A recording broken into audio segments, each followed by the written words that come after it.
മഹാമേരു സമാനരായ നേതാക്കളുടെ ഉശിരൻ പ്രസംഗങ്ങളും തർക്കങ്ങളും വാഗ്വാദങ്ങളും കേരള നിയമസഭയിൽ മുഴങ്ങിയിട്ടുണ്ട്. മഹാനായ EMS വിക്ക് എന്ന സംസാര തടസ്സത്തെ അതിജീവിച്ചാണ് ഉജ്ജ്വല നിയമസഭാ പ്രസംഗങ്ങളിലൂടെ നാടിൻ്റെ സാമൂഹ്യ മനസ്സിനെ തൊട്ടത്. അതിന് നേരെ മറുപുറവുമുണ്ട്. KR ഗൗരിയമ്മയടക്കം സഭാതലത്തിൽ ജാത്യധിക്ഷേപം പോലും നേരിട്ടിട്ടുണ്ട്. അങ്ങനെ എണ്ണിത്തീരാനാകാത്ത നല്ലതും മോശവുമായ എത്രയോ ഏടുകളിലൂടെ പരിണമിച്ചാണ് നമ്മുടെ ജനാധിപത്യ ശീലങ്ങൾ പക്വമായത്. പഴയ ചില ഭാഷാപ്രയോഗങ്ങളെ നവകാലത്തിൻ്റെ രാഷ്ട്രീയ ശരികളുടെ വെളിച്ചത്തിൽ വായിച്ച് അതിലെ തെറ്റുകൾ തിരിച്ചറിഞ്ഞ് നമ്മൾ വേണ്ടെന്ന് മാറ്റിവെച്ചതാണ്.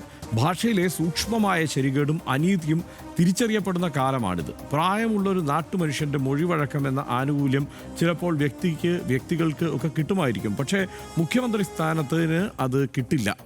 ആശയങ്ങൾക്കൊപ്പം നമ്മുടെ എല്ലാം ഭാഷയും പരിപക്വമാവട്ടെ. ഒന്നുകൂടി, ശബരിമല സ്വർണ്ണപ്പാളി മോഷണത്തിൽ പ്രത്യേക സംഘത്തിൻ്റെ അന്വേഷണം നാളെ മുതൽ പൂർണ്ണതോതിൽ തുടങ്ങുകയാണ്. ഉപ്പുതിന്ന സകലരും വെള്ളം കുടിക്കട്ടെ.